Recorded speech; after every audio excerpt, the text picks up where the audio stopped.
Okay, friends, you see the ocean in the background. It's a perfect opportunity to get some of the background of Moroccan Jewry and literally one of the most seminal events in Jewish history. If you could count on one hand the seminal events of the last 2,000 years, this would be right up there. This is known as the story of the Arba Shvuyim, the 4 captives. This is recorded by the Ravid. It's recorded by Ravid the First, not to be confused by Ravid the Second or Ravid the Third. Ravid the Third is the Ravid Bal Hasagois on the Rambam. He wrote the footnotes on the Rambam, on Maimonides. His father-in-law was Ravid the Second. We're now talking about Ravid the First, Rabbeinu Avram Bar David, who lived from 1110 to 1180. He was a student of the Rif, and he wrote a classic work of Jewish history called Sefer HaKabbalah. Sefer HaKabbalah. And he records an amazing story, amazing account. I remember when I was a Bachar in Yeshiva, I learned in Yeshiva Chavetz Chaim, and our Rosh Yeshiva's father, Reb David Leibowitz, was the Rebbe of Rav Pam. And Rav Pam once came to speak at the yahrzeit of Reb David Leibowitz, of his Rebbe, and Rav Pam said over this historic account, and he said that there are times in Jewish history where in order to preserve the Jewish people, Hashem makes a very significant event occur to preserve the Torah of Klal Yisrael. This, in the Sefer HaKabbalah, it says this occurred in the year 990. 990. However, the Doros Harishonim says it's a Tal Sefer.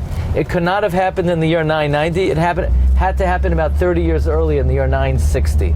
Now let me just paint the picture for you.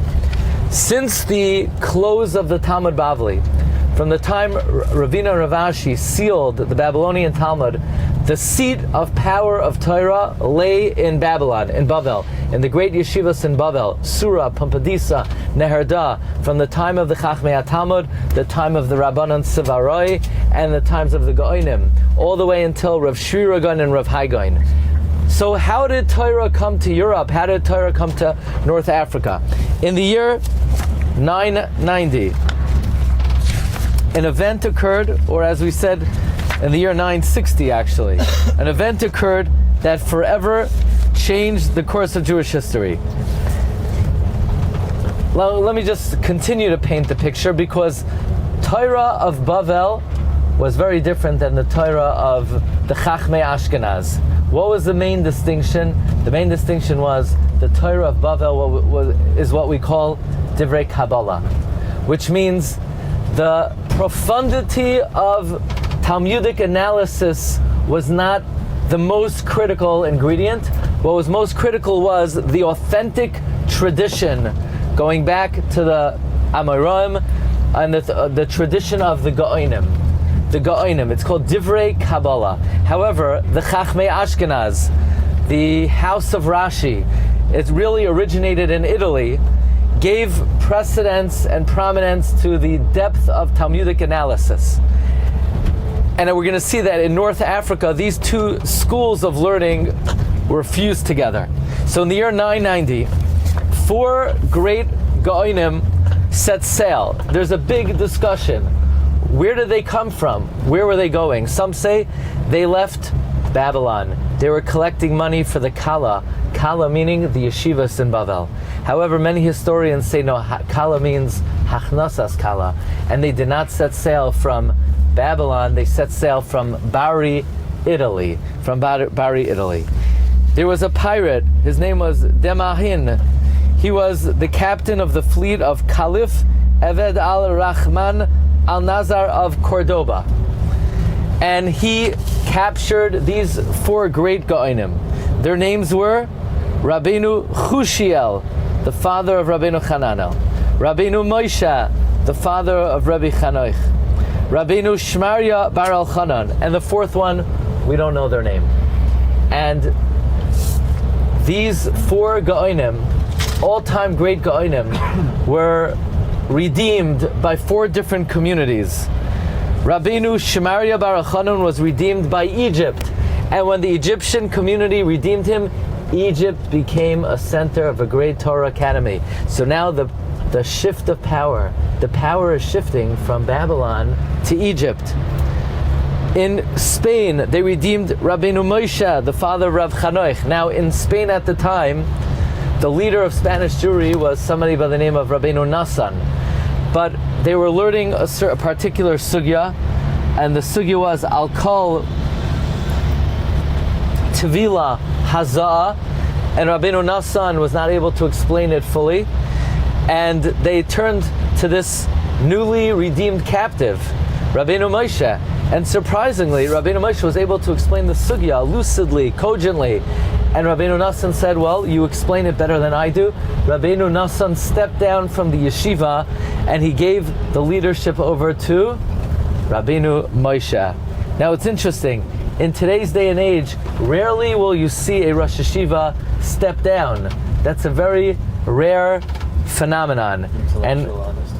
Intellectual honesty. What's that, right? But actually back then they used to have intellectual honesty, and Rabbeinu Nassan stepped down for Rabbeinu Moshe, and then the Cordova community, which was led politically by Chastai ibn Shaprut in the Torah Academy, it was led by Rabbeinu Moshe. Now, by the way, Rabbeinu Moshe was on the boat, and he had a wife, a very beautiful woman, and the pirate Damahin had his eyes set on the wife of Rabbeinu Moshe, and he was going to abduct her, and she asked her husband in Lashon Kodesh, if I jump overboard, will I have Tchias HaMesim? And Rabbeinu Moshe responded based on the Gemara in Gittin, Amar Hashem mi bashan ashiv mi metzulas yam, which means that even if somebody dies in the 7 seas and his molecules decompose, God will reconstitute the molecules in the resurrection of the dead. And she thereby jumped overboard and she killed herself. She was Moiser Nefesh al Kiddush Hashem. Rabbeinu Chushiel was redeemed by the community in North Africa. Namely, he came to El Karouan. You know where El Karouan is? Karouan is? Tunis. Friends, Tunis became another center of Torah scholarship. So now the seat of power is moving from Babylon to Egypt, to Tunis, and to Spain. Now, Rabbeinu Chushiel had an eminent son. You know who his son was? Anybody know? If anybody knows, they're going to get an extra portion of shakshuka. Rabbeinu Chushiel's son was Rabbeinu Hananel, the great Rishon. The Chidah says about Rabbeinu Hananel that his words are Divrei Kabbalah. Divrei Kabbalah means he had the authentic tradition from the Gaonim. Friends, the Chidah says we have a tradition. There are Gaonim buried in Tunis. Yusuf is working on public relations between the Jewish community and Tunis and Jerba. Maybe one day we'll have tours, yeah? In Tunis, we'll go to the Kivrei Tzadikim of the Gaonim in Tunis. Okay, so we have Rabbeinu Chushiel and Rabbeinu Hananel. Rabbeinu Hananel has a very good friend, Rav Nisim. If you look at Masechta Brachos on the side of the page, you have the commentary of Rav Nisim. By the way, if you look in, Brachos starts on Daf Beis, right? Of course, Gemara starts on Daf Beis. But before Daf Beis, we have the introduction to Shas. Who wrote the introduction to Shas? Rav Nisim. Rav Nisim and Rabbeinu Hananel were students of Rabbeinu Chushiel. Rabbeinu Chushiel is one of the hostages. So Rabbeinu Chushiel, he comes to Tunis. His 2 students, his son Rabbeinu Hananel and Rav Nisim. The Chidah, now by the way, if you walk away from this trip with one yediyah, I would like it to be this. We always talk about the Gaonim, we talk about the Rishonim. Who were the first generation of Rishonim? The Chidah says, Rabbeinu Hananel, Dar Rishon Shel Rabbanos. He's the first generation of the Rishonim.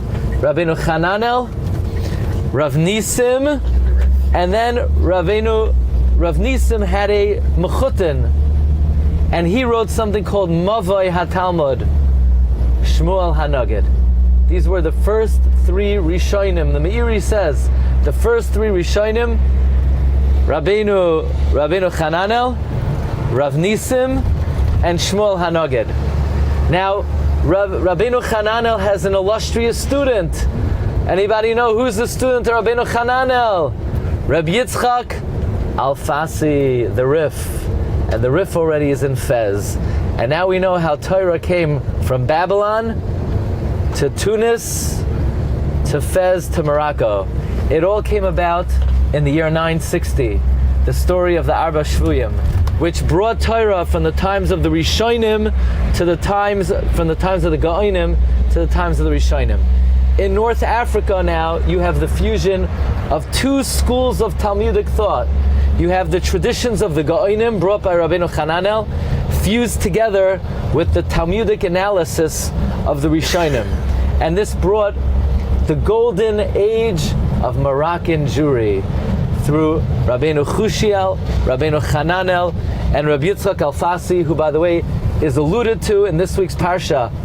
There's a Sefer Shalos Tshuvas Min HaShamayim, and there in Shalos Tshuvas Min HaShamayim, it's brought the remez to the Rif is Vayizra Yitzchak Ba'aretz Hahi Vayimtza Mea Sharim Vayigdal Ha'ish Vayelech Haloich V'Gadal Ad Ki Gadal Ma'oid. That's a remez to the greatness of Torah of Rabbi Yitzchak Alfasi, who is right here in this country, in Morocco. Now, the Rishonim did not yet eat shakshuka. That was not part of their breakfast. But they did bring the glory of Torah to Klal Yisrael for all eternity. Thank you very much.